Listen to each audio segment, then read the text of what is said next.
A dúpẹ́ fún oore ọ̀fẹ́ àti ìrànlọ́wọ́ tá a tún rí gbà ní òwúrọ̀ yìí Ọlọ́run wa láti tún péjọpọ̀. A dúpẹ́ fún gbogbo oore yín lórí ayé wa.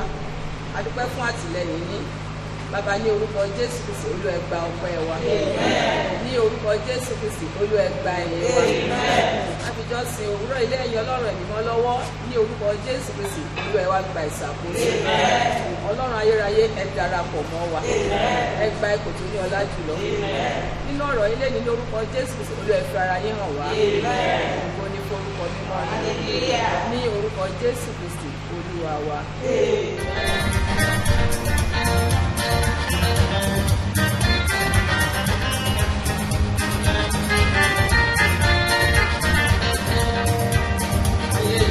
Jesus reigns. Hallelujah, Jesus reigns. He reigns, He reigns. Hallelujah, Jesus reigns. Hallelujah, Jesus reigns. Hallelujah, Jesus reigns. He reigns, He reigns. Hallelujah.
service for this week.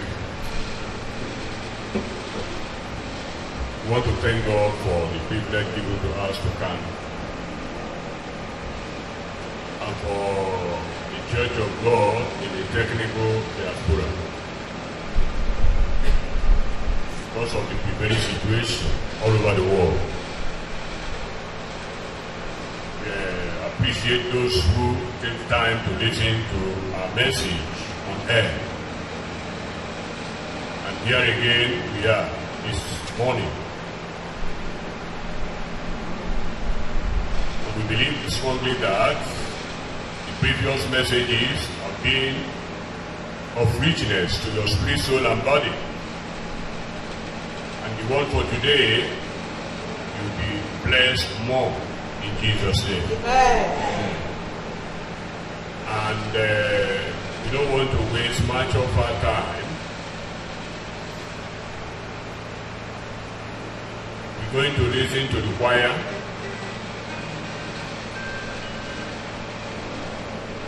Presentation. And we believe that the song God will use to bless you in Jesus' name. Amen. And after the song, the minister of God that God has been using will also come to the podium to give us what God has for us. And he is by name Pastor P.B. Who the Lord will bless you in Jesus' name. Amen. Be quiet.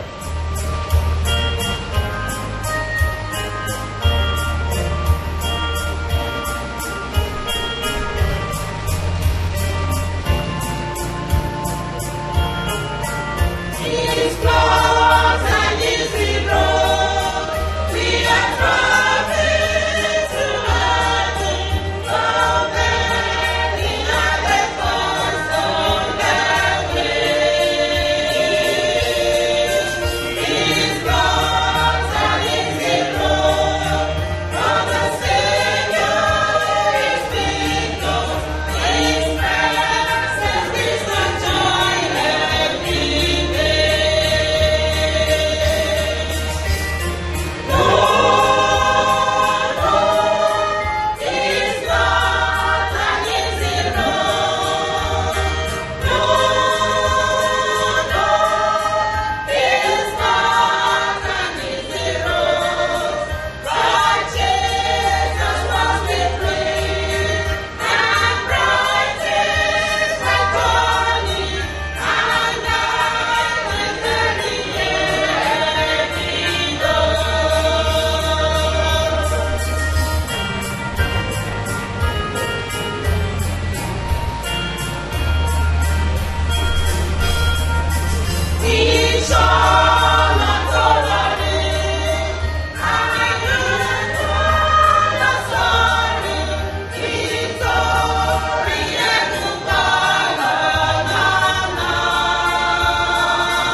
Paul ń bá wa sọ̀rọ̀ níbì kan. Paul speaks in a place. Ó ní àdéhùn nígbà tá a gbé sẹ́wọ̀n, ó ní ṣùgbọ́n a ò dé ọ̀rọ̀ Ọlọ́run. When he was bound in prison, he said, by the word of God was not bound. Bí a ṣe ní kí gbogbo àgbáyé ó wà nulẹ̀ torí àrùn tó ń jà káàkiri. There's a total shutdown all over the world A ò because dé of ọ̀rọ̀ rẹ̀, presence. a ò tilẹ̀kùn mọ́ ọ̀rọ̀ rẹ̀. The door to your place is not shut.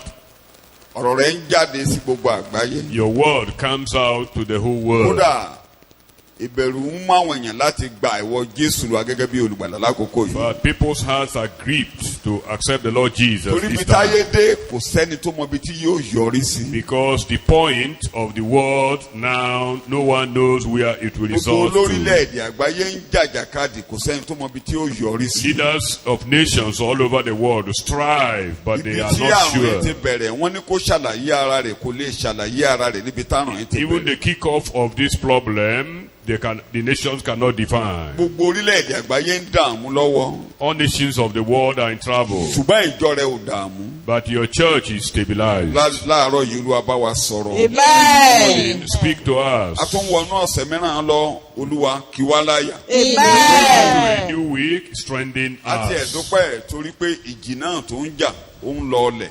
Thank you because the wave, the storm is getting calmed down. yóò dẹ̀ lọ ọlẹ̀ And pátápátá. Amen. totally still. ìjọ rẹ yóò jáde láyọ̀. Amen. We emerge victorious. ètò ẹ yóò ṣẹ nínú ayé. Amen. Purpose will be fulfilled on earth. ní orúkọ Jésù ni mo gbàdúrà. Amen. Third point, lábẹ́ àkòrí pé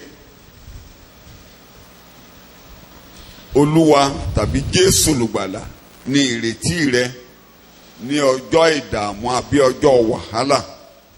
under the topic that Jesus or God is your only hope in the day of disaster. ìrètí rẹ nìkan ṣoṣo ní Your ọjọ́ soul wàhálà. hope in the day of disaster or trouble.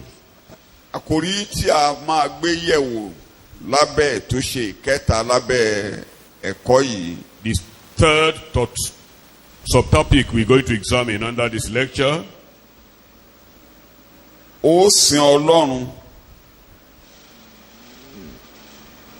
ní orí ìtẹ́ rẹ̀ tí ayérayé tó ga tó sì lógo. you will worship God at his throne, eternal, high and glorious. Ó sin Ọlọ́run You will, lórí ìtẹ́ rẹ̀ you will worship God at his throne, tí ayérayé eternal tó sì lógo. and glorious.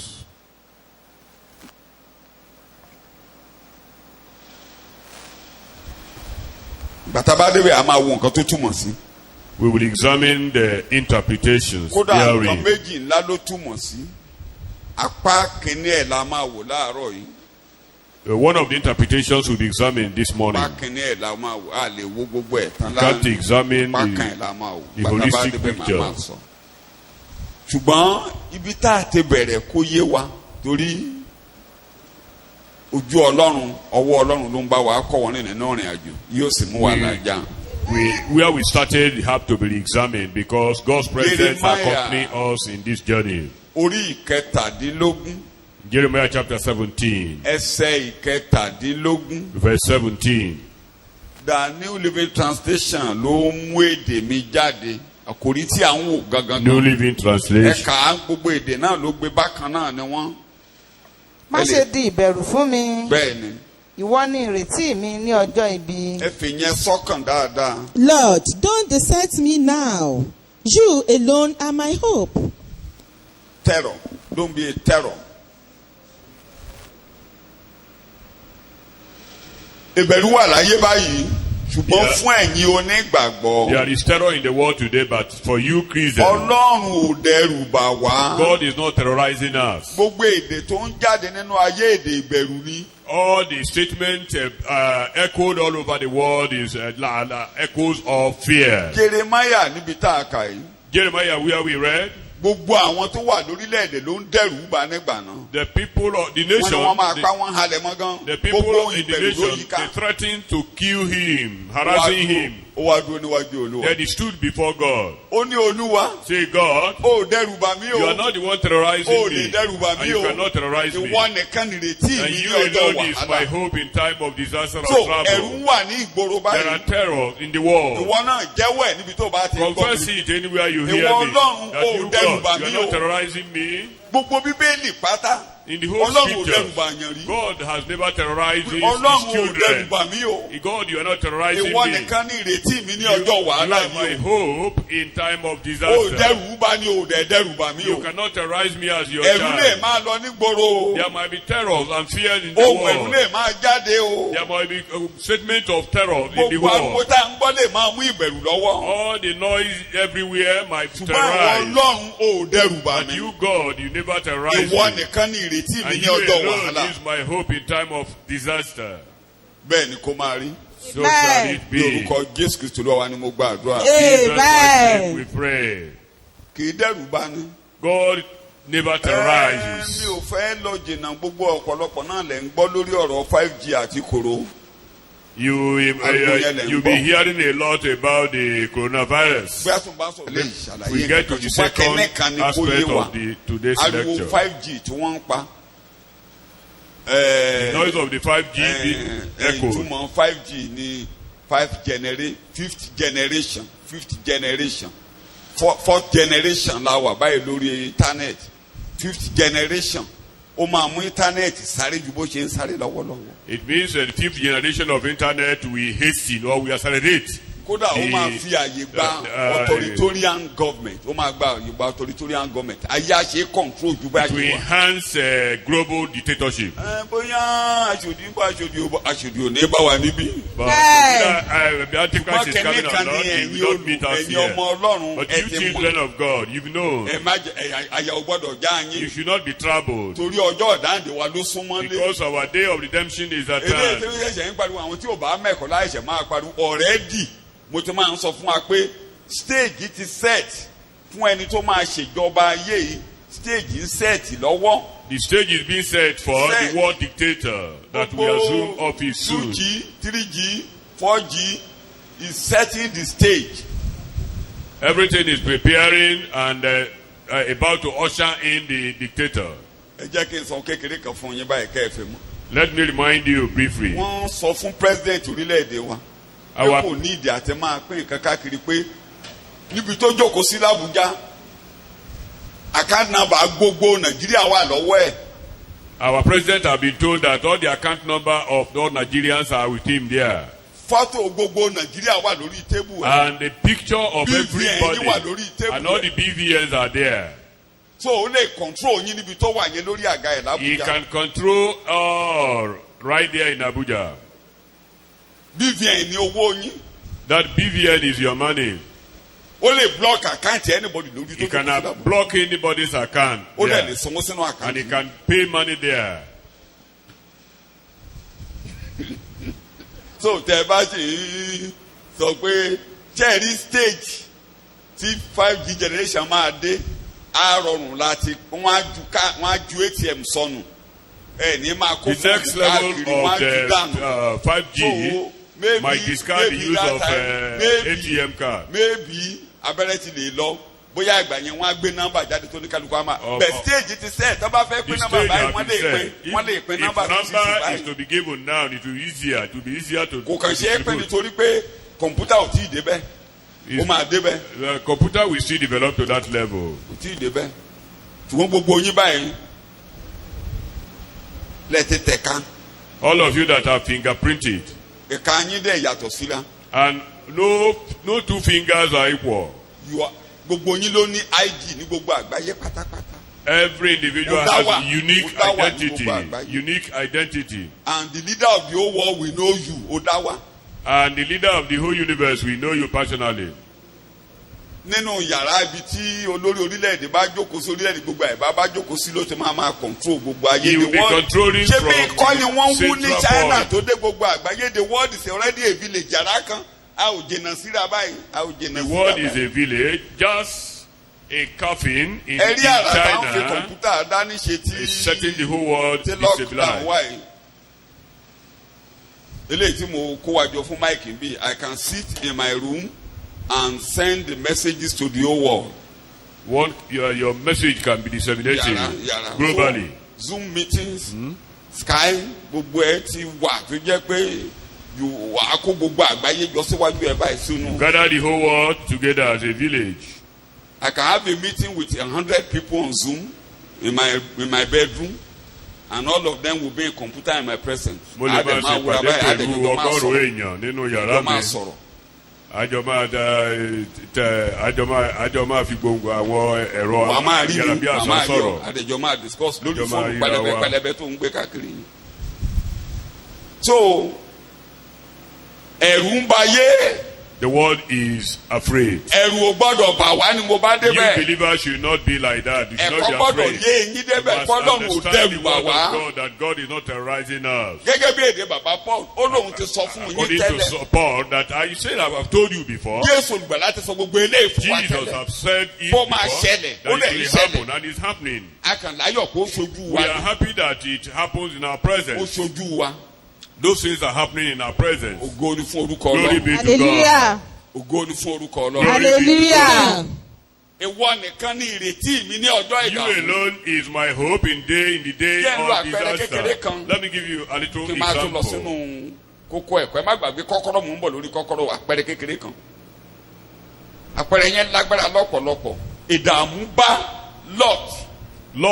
Lot kó was tó di a pé problem. kó tó di pé iná bọ́ sí Sódómù pé Before Sódómù Sodom was in Genesis wọ́n chapter kó 40, àtayà àtọmọ wọ́n kó wọn mẹ́rù lọ. all his Ìjà ìlú. family were, carried away wọ́n kó in everybody battle. lọ bẹ́ẹ̀ ni wọ́n sọ fún Abraham. And Abraham was Genesis told orí kẹrìnlá in Genesis chapter ẹkùn 14, wẹsẹ̀ kọkànlá sí kẹtàlá mi ò ní verse ká 11 púpọ̀ to mo fẹ́ mú kókó kan ńlá mo fẹ́ mú jáde níbẹ̀ ẹsẹ̀ ìkọkànlá ní kẹ́tì gbé ìkẹjọ ló wà nínú ìwé ọwọ́ wa bẹ̀tẹ̀ gbé látẹ̀sẹ̀ kọkànlá kó lè yá wa. Yes. And they took all the goods of Sodom and Gomorrah, Yes. àti gbogbo oúnjẹ wọn and Yes. all their food supply, wọ́n sì bá tiwọn lọ and Yes. departed.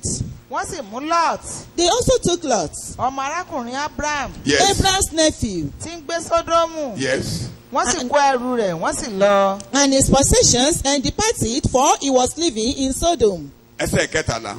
ẹnìkan tí ó tí àsálà dé ó sì rò fún Abraham Hébérù nì. One who had escaped came and reported this to Abraham the Hebrew.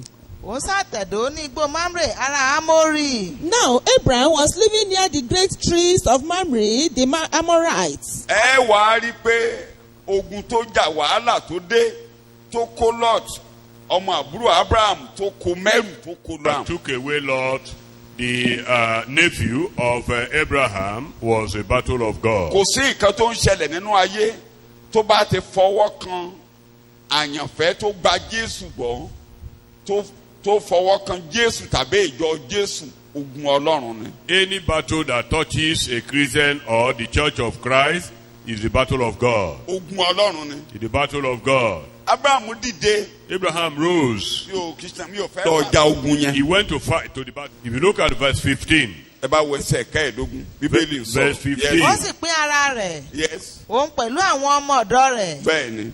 During the night, Abraham divided his men to attack them. nípa àwọn dé Óbà tí ó wà ní apá òsì Damascus. kò tí ì And tán. he routed them, pursuing them as far as Obak, north of Damascus. ó sì gba gbogbo ẹrù náà padà. ibi tí mo fẹ́ lò nìyẹn. He recovered all Oba. the goods. ẹgbọ́n ó gba kí ni ló ṣe. He recovered Ẹrù. all goods. ó sì gba Lọ́ọ̀tì arákùnrin rẹ̀ padà pẹ̀lú. And brought back his relative Lot àti ẹrù àti àwọn obìnrin rẹ̀ pẹlú ẹ àti àwọn kíyèsí o. ènìyàn. and his possessions, together with the women ẹ and the other kíyèsí o. people. ó gba gbogbo ẹ̀ padà kò kẹ́yọ kan. he brought back all the goods. nínú ẹ̀kọ́ wa ìjẹ́jọ́. In our mo last rán wa week létí lecture, mo sọ fún wa bí ogun ṣe kó gbogbo ẹrù ilé àtayà àtọmọ Dáfídì lọ. I told you, I reminded you how David, the household, was carried away by the enemy. wàhálà náà dé bá.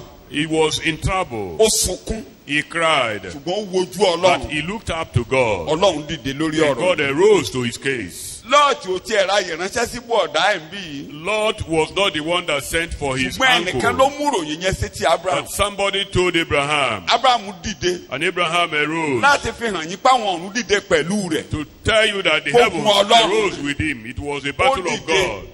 ó lọ He went. ó gba gbogbo ẹrù yẹn He kò kẹ́yọ restored kan. all the goods. ó dẹ̀ rí pé òun gba lọ́ọ̀tì àtàrà And delivered Lot and his ó gba ọmọ báyà household. rẹ̀ ó gbà bọ̀. He restored, he brought them màmá back. máa rán wa létí ní gbogbo ìgbà pé I will keep on ẹ ò reminding lè you. sọ̀rọ̀ àjíǹde Jésù You olùgbàlà can't talk about the kí a resurrection má of sọ Jesus ogun tí Abraham jà níbí láti without kó bá ẹrù mentioning padà. the battle that Abraham fought ìrìn here. àjò tí Jésù lọ láti lọ gbà wá The journey of Jesus to deliver nígbà tí us.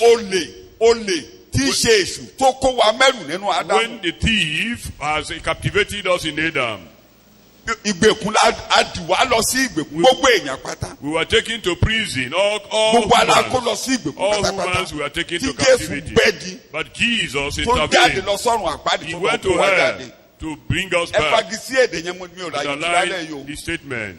He recovered all. Kò sí nǹkan tí a sọnù nínú Ádámù tí Jésù ò gbà padà. Jesus recovered all lost in Adam. Mo sọ̀rọ̀ díẹ̀ lórí ẹ̀ níjẹ̀jọ́. I mentioned Kò Psalm. sí nǹkan tí a Last tó week. nù mọ́ ọ láyé nínú Ádámù tí Jésù ò gbà padà. There is nothing lost in Adam that Jesus didn't So restore. ẹgbọ́n mi ò kò sí ìjì tó lè Listen kú to ọlọ me. ìjìrè ò wàhálà This rẹ is a storm. This is a problem. Ọlọ́run dìde lórí ọ̀rọ̀ yìí. God rose to Ṣùgbọ́n himself. kíní kan But one ló máa ń thing, kí mi láyà níbí. comforts Tó me bá ti here. ń ka bí ní gbogbo ìgbà. Anytime I read it, Ẹ bọ̀ sí ẹsẹ̀ etí ẹ rí i pé lójijì láìrò tẹ́lẹ̀ Mekisedeki ọba Sálẹ́mù àlùfáà Ọlọ́run ọ̀gá ògo jáde sójú ọpọ́n. immediately, suddenly, I say the Melchizedek, the high priest of the Most High God, appeared to him. Ẹ wo dáadáa. Mekisedeki ọba Sálẹ́mù sì mú oúnjẹ àti ọtí wáìnì jáde wá. Then Melchizedek, king of Salem, brought out bread and wine. Òun a sì máa ṣe àlùfáà Ọlọ́run ọ̀gá ògo. Kí ni He wọ́n was- korúkọ rẹ̀? he was Àlùfáà àtà ni priest. wọ́n pè é. Ọlọ́run Of ọ̀gá God ògo. Most Ó High. wá pàdé Abraham lójú He ọ̀nà came nígbà to tó bọ̀. meet Abraham on Mi the ò ní way. tún yẹn lónìí. Kókó kan ni mo fẹ́ kẹ́ ẹ rí níbẹ̀ ni pé ogun Ọlọ́run rí àwọn ọ̀run dìde. That the heavens arose to his Àwọn ọ̀run help. ló jagun yẹn. The heaven fought the Àwọn battle. ọ̀run wá pàdé ẹ̀ lójú ọ̀nà. God met him on the Wọ́n way. pàdé ẹ̀ lójú ọ̀nà. God met him on the way. Àlùfáà Ọlọ́run ọ̀gá ògo. The priest of the Most High Wọ́n God, di ọwọ́ Abraham mú. and uphold him. Wọ́n celebrate ibi àkọ́kọ́ tá a ti máa rí àkàrà àti wáìnì tí a máa ń lò lára Olúwa ní Bíbélì rẹ̀. This is the first place where Májẹ̀mú. the Lord's Supper was Ọlọ́run rí new celebrated. covenant. Ó fìdí májẹ̀mú múlẹ̀ He pẹ̀lú Abraham. establishes a covenant here with Èyí Abraham. yìí ni ara mi. This is my body. Èyí yìí ni ẹ̀jẹ̀ mi. This is my blood. Tí Jésù ní ká máa ṣe nínú That ẹ̀sìn. Jesus commanded Ibi us to láti be doing. fìdí ẹ̀ múlẹ̀ nínú Bíbélì. Here it was Gbogbo established àwọn ọ̀run rèé. that this is the battle of the So heavens. pé Jésù mọ̀ wá gbà wá là lọ́wọ́ èṣù láti wá gbà wá là lọ́wọ́ ọ̀run àpáàdì. That- Ogun Ọlọ́run That ni. God, Jesus has come to deliver us from hell is the Ẹni pé battle of nígbà tí God. Jésù lọ ló fìdí májẹ̀múlẹ̀ múlẹ̀. When Jesus Ó was ní ká máa about to rántí go, ẹ̀ he ní gbogbo established ìgbà. this A máa covenant. rántí ẹ̀ ní gbogbo ìgbà. A máa fi Keep on rántí pé remembering èmi ni it. mo tú gbogbo nǹkan kalẹ̀ mo di I ìgbèkùn ní am the ìgbèkùn. one that took captivity captive. So Abraham di ìgbèkùn ní ìgbèkùn níbí. Abraham took captivity captive. Kí ni mo fẹ́ mú jáde kó yé wa What am I níbí? bringing out? Kókó kan ṣoṣo. One point, Ìrètí mi my hope ní ọjọ́ wàhálà. in the day of disaster. Ọlọ́run mọ̀ bí a ṣe máa ń yọ olódodo. God knows how to deliver the So ohun righteous. tó ń ṣẹlẹ̀ nínú ayé ó kan ìjọ. What is happening in the world concerns the church. Since tí ẹ ti di ẹni ìràpadà. Now that you have been redeemed, Tí ẹ̀jẹ̀ Jésù wẹ̀ wá mọ́. that the blood of Jesus has cleansed us, A ò lè kó wa mẹ́rù mọ́. we cannot be A mixed ò up lè with kó the wa mọ́ world. ìjì ayé mọ́. We cannot be mixed up with the Bó ti troubles wù of the kíjì náà world. ó le No tó. matter how turbulent the Jésù á troubles jáde might sójú be, ọpọ́n. Jesus will come into Ẹ̀rí establish. bí ó jáde. Look at the way he appeared Ó here. jà. He fought. Ó jà. He fought. Ó dìde. He rose. Kò fọkàn balẹ̀. So Ohun be tó wù kó máa happy. jà yí ọká. No matter the storm round about Olórí you, àlùfáà wa kó lórí Our ìtẹ́ high ẹ̀bẹ̀ mo priest fẹ́ is kọ́ here lọ on tó the bá yá. throne. Ṣùgbọ́n ẹ má gbàgbé kọ́kọ́rọ́ mi o. don't forget my key. Jeremiah chapter 5 Jeremiah chapter verse 5. 22 ẹ má gbàgbé kọ́kọ́rọ́ tó ṣí. So ká sopọ̀ dáadáa kó lè yé wa. Jeremiah orí karùn-ún ẹsẹ̀ 22 ẹ má gbàgbé o kọ́kọ́rọ́ tó ṣí ẹ̀kọ́ yìí. Ẹ kò ha bẹ̀rù mi ni Olúwa wí. Ìwọ ni kò Do you fọkàn not balẹ̀ kó fear jẹ́ and kébẹ̀rù reverence wọnú ọ̀kẹ́ kó me? gba Jésù gbọ́. Says the Lord. Yes. Ẹ kì yóò wárìrì níwájú mi. Do you not tremble before me? Ẹni tí ó fi yanrìn ṣe ìpààlà òkun. I place the sand for the boundary of the sea, Òpin láéláé tí kò lè ré a kọjá. perpetual barrier beyond which it cannot Underline pass, it. and by an everlasting Òpin heaven. láéláé ìlànà láéláé tí omi òkun ìjì omi òkun ò lè kọjá perpetual barrier. It's a perpetual barrier that the storm or the wave of Wọ́n the sea pariwo. cannot cross. Kò ní kọjá rẹ̀. Ìgbín rẹ̀ kọlù kò lè borí rẹ̀. Wàhálà lè kọlù kò ní borí There might be a rẹ̀. problem hitting it, pariwo, cannot ṣùgbọ́n kò lè prevail. Ẹ̀yin náà wo bí tá a kà yẹn. Wàhálà kọlù Lord. Gbogbo ìgbà tí wàhálà bá kọlù Lord kò borí rẹ̀ Lord nítorí was Abraham. hit by problem Torí because májẹ̀mú. Abraham was Torí there. àdéhùn láàrin Ọlọ́run. Because of the àti Abraham. covenant between Abraham and God. So bó bá pariwo If the wave roars, ó lè kọlù ọ. It might hit you, kò lè but borí. it can never overcome you. Torí àdéhùn wà pẹ̀lú Jésù Because pẹ̀lú there ìjọ. is a covenant between Jesus Àdéhùn and tí a God. fi ẹ̀jẹ̀ and ṣe church. ni, tí a fi kú oró ṣe, The tí a covenant fi kú oró ṣe, established tí a upon fi the àjàgbélébùú awful death parí of the ìjà Lord. pẹ̀lú Ọlọ́run. That very the problem that was settled with the blood of the cross. Àdéhùn ńlá ni. It was a great covenant. Kó o fọkàn balẹ̀, ìjì lè fẹ́ lù ọ́. There might be waves round about you. Ogun lè dìde. There might be Ohun wars. gbogbo lè nira. Things might be very difficult. Lójijì láìrò tẹ́lẹ̀. Suddenly. Ọlọ́run á jáde sí ọ. God will intervene. Ohun tó ń lọ lọ́wọ́ yìí o. What is going on? Gbogbo yín máa rí ìgbà tọ́lọ́run bá máa jáde sójú You ọgbọ́n will o. witness when God will intervene. Mo lẹ́yìn ló máa sọ ìtàn tó ń You lọ will lọ́wọ́ tell yìí the o. story of what is going on. Ọlọ́run á gba ògo o. The Lord will Amen. take Ọlọ́run glory. máa gba ògo o. The Lord will take Ẹni bó glory. ṣe jáde sójú ọpọ́n Look at bẹ́ẹ̀ how he appeared here. mi ló wà nídìí èmi That mo mọ̀ I nípa am ẹ̀. behind it. I Mo am mọ̀ for you. nípa ẹ̀. I know about it. Ogun lè ìjì lè jà. There might be problem and waves and Gbogbo tó wù storms. ká máa sọ nígboro. No Ẹ má matter gbọ́ the yẹn, ẹ má jẹ́ news ẹ má in jẹ́ the- kẹ́rù ó on bà air, yín. don't be Ọlọ́run ò attractive. dẹ́rù bà yín. God is not terrorizing you. Jẹ́ kọ́lọ́run jẹ́ ìrètí rẹ̀. Let God be your hope. Ẹ má gbàgbé. Don't forget. Màá tó kà sí wa. Psalm 93 verse 3 and 4 kí n tó máa bẹ́ kọ́ lọ. Psalm 93 verse 3 and 4. You are reading. Ìsàn mi gbé ohùn wọn sókè. Èsàn mi gbé òun wọn sókè. The floods are lifted up, O Lord. They can lift up their voice. Ìsàn mi gbé ohùn wọn sókè. There can be noise. The floods have lifted up their There can be voice. noise. Ìsàn mi gbé ríru omi wọn sókè. Yes. The floods lift up the roaring of their It can roar. winds. It can roar. It can do whatever it likes. It doesn't matter. Olúwalé ológo. There can be so many noise about coronavirus. There are other things going on in the world tí àjẹ́ ká gbọ́rọ̀ yín rẹ̀ mọ́. Ó lè dìde bẹ́ẹ̀ ni kó máa borí rẹ̀. Ọlọ́run ni ológo. Those things my rights are attempting to overcome you, but God is the glorious Ọlọ́run Father. ni ológo. He is the supreme Ó ní God. ògo ju ariwo omi púpọ̀ lọ. Gbogbo ariwo omi yóò dákẹ́ lábẹ́ ògo All the Ọlọ́run. noise of many waters will cease before Ògo God. yẹn ni a gbé wọ̀ ẹ̀yìn ìnàrà padà. That glory have been put on you, the redeemed. Ògo yẹn la gbé wọ̀ wá. The glory have been put on the Gbogbo ìjì tó redeemed. bá jà tó bá débi ògo yóò padà.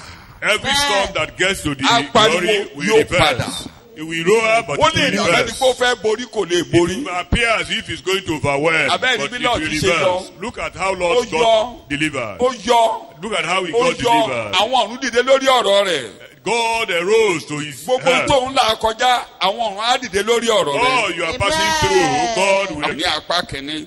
Jeremiah. Ìtẹ́ ògo. Yes. Ibi gíga láti ìpilẹ̀ṣẹ̀. Bẹ́ẹ̀ni. Níbi ilé mímọ́ wà. Read New Living Translation if you can get it. That's where I take my language. If you can get New Living Translation. You will worship at his throne. I'm quoting. Eternal, high, and glorious. Read it in Yoruba. Ìtẹ́ ògo. Bẹ́ẹ̀ni. Ibi mímọ́ láti ìpilẹ̀ṣẹ̀. Bẹ́ẹ̀ni. Níbi mímọ́. Bẹ́ẹ̀ni.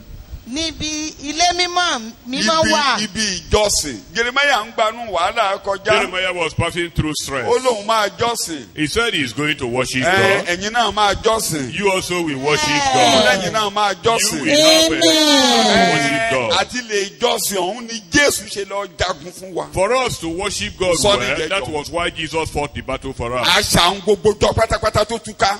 All things that were broken, the broken Ètí ẹ̀ ní pieces pé kókó wa was débi gathered. ìjọsìn. His intention was to Kókó wa take us débi to ìtẹ́.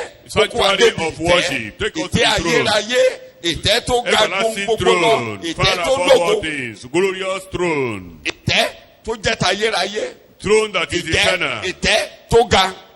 high throne. Ìtẹ́ tó lógo. and glorious Ètí throne. ọ̀kan rẹ̀ tó fi wáyé nìyẹn. That was his intention, Kókó wa débẹ̀. that he might take So us bí there. wàhálà bá jà ní tó wà lọ́kàn Ọlọ́run nìyẹn. So if there's any problem, Bó mo that ṣe máa is the káwọn ọmọdé intention débi of God. ìtẹ́. How will I bring these people Bó mo there? ṣe máa kún wọn débi ìtẹ́ How will I Ọlọ́run. bring them to the Òun mo ṣe pé sanctuary? ní apá kìíní ẹ̀ lálẹ́. That is, Apá we are kejì. going to look at the Ẹ máa first bá mi part lọ́jọ́ this mi. week. Báwo mo ṣe máa kún wọn débi ìtẹ́. How will I take them to Báwo mo the ṣe máa throne? kún wọn lé Ọlọ́run How lọ́wọ́. will I hand them over to Báwo mo God? ṣe máa kún wọn lé Ọlọ́run How lọ́wọ́. will I hand them Torí over to ìjà ẹ̀ God? nọ́mbà ẹ̀ la fi lé èèyàn nù Genesis. Because man was driven kẹta. with a Bẹ́ẹ̀ni ò ní fiery lójú Ọlọ́run mọ́. sword in Ẹnìkan ò lè Genesis. rojú ẹ̀ láti gbà náà. From there, nobody can see God. bí Mósè ṣe pọ̀ ní ipá àti agbára tó. No matter how mighty and glorious was Moses, ó tóbi lọ́pọ̀lọpọ̀. he was very great. ó ní òun fẹ́ rí ògo rẹ̀ ó ní òlè He rí. wanted to see the glory of ó God. jù God said sínú no. pàlàpàlà He àpáta. hid him in ó a dẹ̀ dọwọ́ cleft bojú of ẹ̀. the ó rock dọwọ́ bojú and ẹ̀. cover his face with his hands. ṣùgbọ́n lónìí. But today, mo tẹnumọ́ mo tún máa tẹnumọ́ torí mo lè má lè ṣàlàyé. àwa ń wo Ọlọ́run láìsí. we see God clearly without any coverage. iṣẹ́ tí Jésù ṣe nìyí. That was what Jesus did. pé ká jọ́sìn.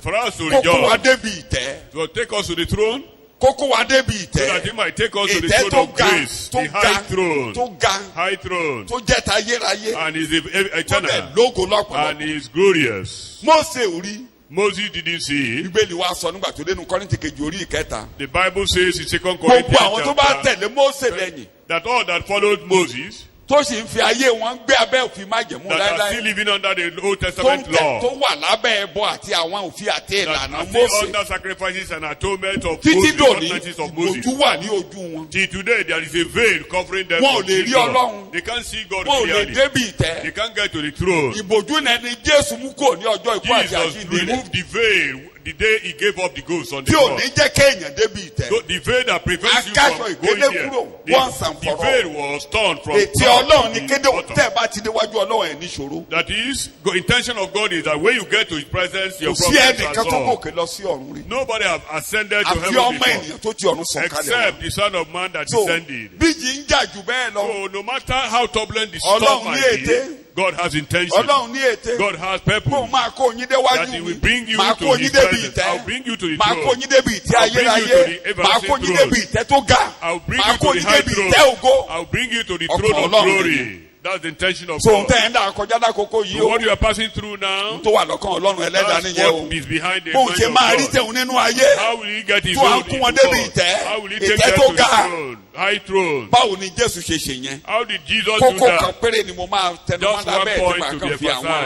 àwọn ìlànà tì. ẹ jẹ́ kéde ilé ìyé wa. Understand this. ká fi bẹ́ẹ̀lì rán ara wa létí kẹ́kọ̀ọ́ yẹn má ga jù. Hébérù orí ìkejìlá. In Hebrews chapter 12, ẹbẹ̀ ní ẹsẹ̀ kejìlélógún. verse 22, kẹ́ ẹ̀ mọ̀ pé ètò ọkàn Ọlọ́run nìyẹn.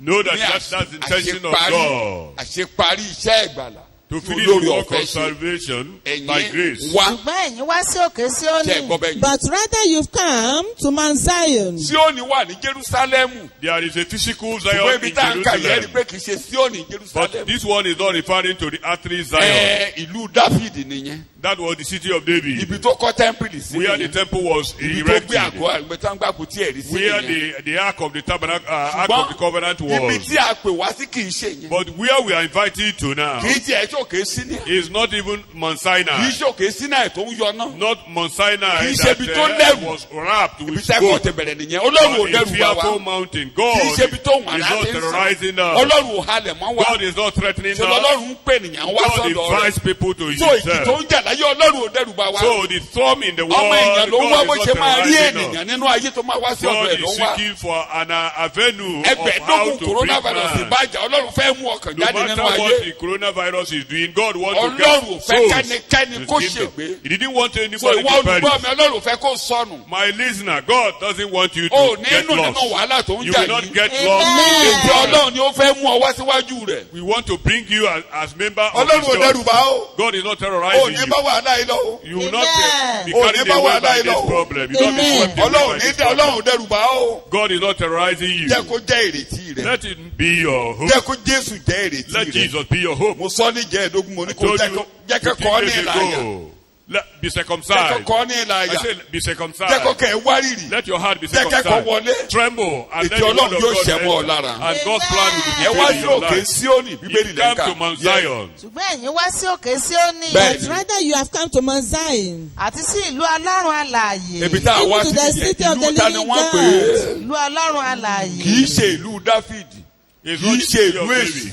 or the kì í ṣe ìlú àwọn ènìyàn. Ọlọ́run ló ní ìlú eléyìí. God owns this city. Ibi tí Ọlọ́run fẹ́ kó gbogbo èèyàn dé That's nìyẹn. where God wants to Ibẹ̀ bring ni people. ìjọ ẹ wà lọ́jọ́ ní àwọn ẹni ràpadà wà níbẹ̀. Iṣẹ́ That's tó wá where ṣe the fún wa believers nìyẹn. are today Pé kí àwọn supernaturally. gbogbo èèyàn wá sí ìlú That Ọlọ́run all people alààyè. will be brought to the city of Bó the ní living ìlú God. Ọlọ́run alààyè. Where Bíbélì the rẹ̀ living ká. Jerúsálẹ́mù city. ti ọ̀run. The heavenly Ṣé Jerusalem. Jerusalem eléyìí tó forí It's not, gbèkùn tó wà ní not ayé earthly nìyí. Jerusalem here. Ṣé lè tán gẹ̀gúnlé It's not lórí. the one that have been cursed. Jerusalem It's ti. the heavenly Jerusalem. Àti sí ẹgbẹ́ àwọn áńgẹ́lì àìníye. Ẹ wá rí. And to countless multitudes of Ibi angels. táwọn Where holy angels are converged. Multiple angels. mi ò ráyè tú ẹ máa bẹ́ kọ́ lọ. Yes. Sí àjọ ńlá. Àjọ ńlá ni. Àti And ìjọ to the àkọ́bí church. tí Ẹ a kọ kíyèsí orúkọ èdè wọn ní yẹn. ọ̀run. Assembly of the firstborn Two who or are three important things mo fẹ́ registered. fẹnu kàn kí n tó kó n bí. Ìjọ àkọ́bí. That is the firstborn. Who are Yes. registered as citizens in Jésù heaven. lẹ́ni àkọ́kọ́. Jesus was the first Àkọ́bí láti to be mú òkú born wá. from among men. Àkọ́bí gbogbo ẹ̀dá. The firstborn among Òun men. lẹ́ni àkọ́kọ́ tó ní ìyá He was the ẹ̀dẹ́gbẹ̀kún. first one to be born again, to Lẹ́yìn have ìgbà tó life parí eternal. iṣẹ́ ìwẹ̀nùmọ́ ẹ̀ṣẹ̀. After his redemptive Òun journey, lẹ́ni àkọ́kọ́ tó jáde he kó was òun the wàhálà. first one to be Tó free jáde from kó òun problem, ìgbèkùn èṣù. free from the captivity Tó of jáde kó devil, òun ikú. free from death. Tí a fún ní ìyá He ẹ̀dẹ́gbẹ̀kún. was given eternal Òun lẹ́ni life. tá a kọ́kọ́ rà padà He kó was òun the ẹ̀ṣẹ̀. first to be Ó kó redeemed wa síkù among ní men. bàtà ń rà á padà. And he carried us Ẹni along tí with kò him. mọ ẹ̀ṣẹ̀ kẹ́ṣẹ̀ He ni. didn't know sin. So as a result of that, gbogbo àwọn tó bá ti ní ìyá ẹ̀dẹ́gbẹ̀kún As bí many tiẹ̀. that receive life eternal Ibẹ̀ like ni mo lọ him, lálẹ́ tá a mú ẹ̀ṣẹ̀ kúrò lórí that ayé wọn sin ibẹ̀ has gẹ́gẹ́ ni been mo ń lọ. erased from their lives. Àwọn yẹn ló wá sí òkè sí They are the òní ones that o. have come to Mount Àwọn Zion. yẹn ní àkọ́bí. They are the Àwọn firstborn. yẹn ní àkọ́bí gẹ́gẹ́ bí èdè rẹ̀. they Bí a kò are- bá tú ènìyàn bí, òun kì yóò rí ìjọba Ọlọ́run. According to his word, that except man is born again, he cannot see the kingdom of Àwọn yẹn heaven. ní akórúkọ wọn sínú ìwé Those ìyọ̀dọ̀ àgùntàn. people's names are written in book of life Ẹ in má heaven. gbàgbé nígbà tó bá wọn lẹ́yìn sọ̀rọ̀ tó When rán he wọn spoke to níṣẹ́. the disciples, Ó ní ẹ má yọ̀ páwọn ẹ̀mí ń tẹríba fún don't yín. bow primarily because demons bow to you. Mírèkù tó lè rí láyé. No matter the miracles you might Àwọn experience tó in the jókòó ti world. prosperity by prosperity crunch ó ti crumb ó crush. Those who are after ó crash, prosperity now, ó crash prosperity pẹ̀lú has coronavirus. collapsed. Economy crash pẹ̀lú coronavirus. Ṣùgbọ́n kí là ń tẹnu mọ́?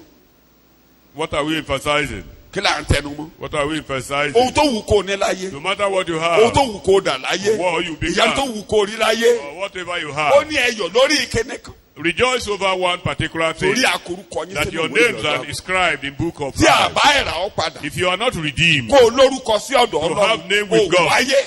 you O do not come to the world. wáyé. You So will ìlú come to the àwọn tó world. lórúkọ sọ́run. The city Orí òkè of those mímọ́ yẹn who la have kó wa name wá with sí. God, Ibẹ̀ Mount ni Zion. Jésù lọ sílẹ̀kùn That rẹ̀ was sílẹ̀. where Jesus Ibẹ̀ ni mo went lọ to lálẹ́. pave way to. Ibẹ̀ ló sílẹ̀kùn ètò Ọlọ́run fún ọ nìyẹn. That is the plan of Kí a God for gbé ọ wá you. sínú ìjọ That àkọ́bí. you should be brought to Ìjọ àwọn the tọ́lọ́run church mọ̀. of the first begot Ẹ rí firstborn. bọ́lọ́run ṣe dìde lórí ọ̀rọ̀ Lọ́ọ̀tì. Look at how God intervened in Lord's Ọlọ́run ló máa case. dìde lórí ọ̀rọ̀ God will rẹ̀. intervene in your case. Ẹ rí Abrahamu dìde. Look, Abraham rose. Àwọn ọ̀run dìde gbogbo táwọn ọ̀run nínú wọn pé dìde. God of heaven arose. Ẹgbẹ́ áńgẹ́lì àdìde pẹ̀lú ẹlẹ́yìn.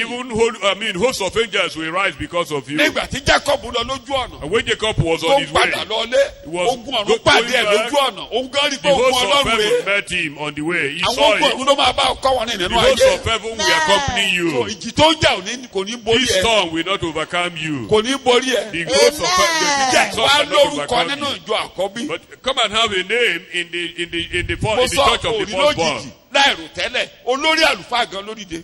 The high priest came suddenly. Olórí àlùfáà gan The high lóríde. priest intervened. Olórí àlùfáà gan ni olórí àlùfáà ibi mímọ́ tó ga jùlọ bẹ́ẹ̀ And mo bẹ́ẹ̀ that kọ́ is lọ. the high priest of the Holy of Holies. So ìjọ àkọ́bí tí a korúkọ lọ́run.